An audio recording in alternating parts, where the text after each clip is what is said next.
Welcome back. You're watching special coverage on Budget 21-22. I have a very special guest with me now, Mr. Sankaran Narain, ED and CIO, ICICI Prudential Asset Management Company. Good afternoon, sir, and welcome to the show. Good afternoon and welcome. Thanks to you for giving me this opportunity to reach all your customers. Thank you, sir. Your key takeaways from the budget, sir. See, basically,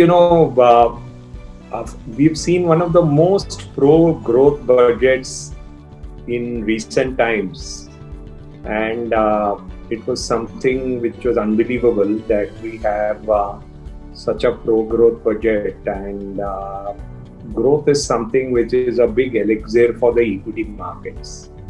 And when you have such a growth-oriented budget, you're going to see the equity markets being very, very surprised and happy. And India as such is a structural growth story. And in our opinion, once you settle into a much higher growth level, it's quite possible that the growth sustains. So we've got that opportunity after this budget because none of us expected such a high fiscal deficit for the next year. And that gives a big stimulus to the entire economy and gives very good scope to the entire growth of the Indian economy for the next few years, because we have a very, very stimulative budget after many years, because we were very, very restricted by a very, very careful fiscal policy over many years. Yes. Asset monetization plan is very impressive. I mean, they have laid down the plan saying this investment target of 1.75 lakh crores, a little tamed down. But privatization of 2 PSU banks and then one general insurance company. How do you see this? Actually, in my opinion, if you manage to create a virtuous cycle in disinvestment, it is going to lead to unprecedented benefits to the Indian economy. And what we require is one success. And if you have one success leading to a second, and once you have the first and second success, you're going to have such a virtuous cycle that people will believe that there will be 20 successes, and you're going to have a complete re-rating of the entire Indian economy after that. I hope that happens, because in the last 1 year itself, we were expecting it and it couldn't happen because of COVID. So we are hoping it happens now in the next 1 year. And that is what we are expecting at this point. New ARC for the banks so that they can put away with their bad assets, bad debts. How do you see this? And do you think this is going to take a real good time to be really implemented? Actually, at this point of time, we think we are towards the end of the corporate credit cycle. And many of the corporate credit problems are slowly coming behind us. And as long as, you don't have too many SME bad loans, I think many of the public sector banks do not have too many retail bad problems. So I believe that that this ARC doesn't have that many new issues to resolve. They would be possibly trying to resolve some of the older issues which are already provided for.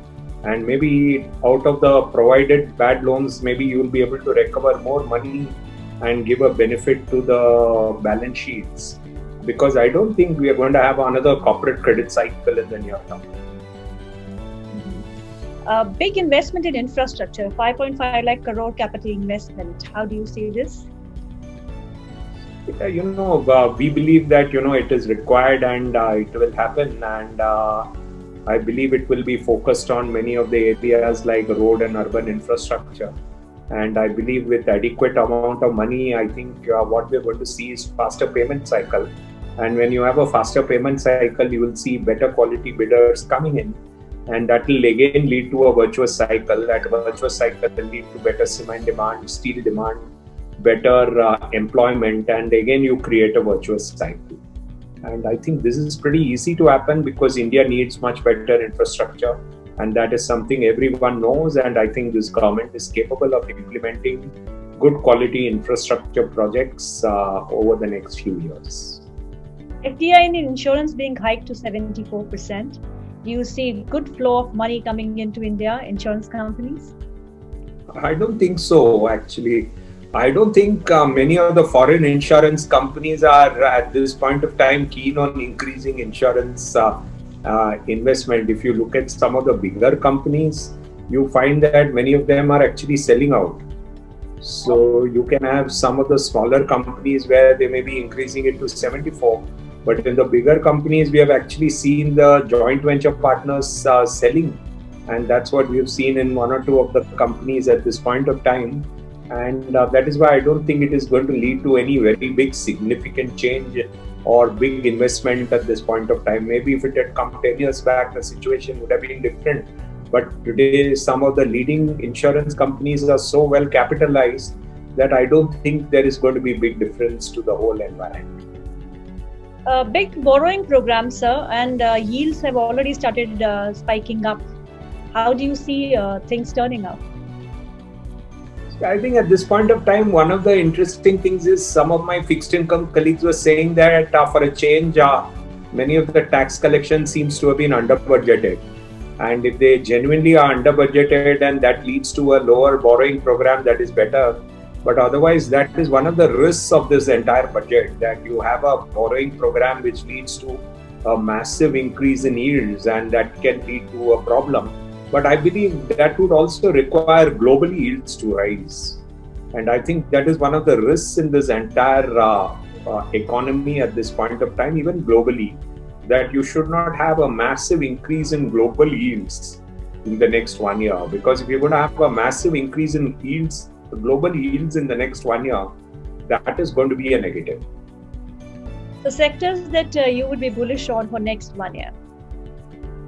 See, after October, we have not been positive on the quality sectors relatively. And we have been positive on the cyclical and infrastructure and the areas. And we continue to think that the cyclical and infrastructure areas are much better than the quality-oriented sectors, because the quality-oriented sectors have had a long run from 2008 to 2020, whereas the cyclical and infrastructure areas have had a bad run from 2008 to 2020.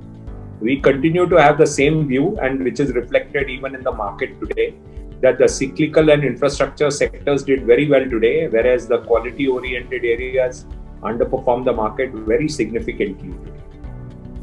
So do you expect the FIIs to pump in money as they have been pumping from last 1 year in the equity market? I think so. This will continue till the time US inflation comes. The day US inflation comes and the US Fed starts to tighten, I think that is when the FIIs will stop investing in emerging markets and will start taking out money. I think the wild card is going to be US inflation, and that is something we have to keep watching for. Because if US inflation shoots up and FIIs start selling, that is the end of the global bull market. Thank you, Mr. Narain, for being with us. It was a pleasure speaking with you. Thank you, and wish all the investors a very happy investing period. I think the biggest wild card is going to be US inflation and what US Fed will do.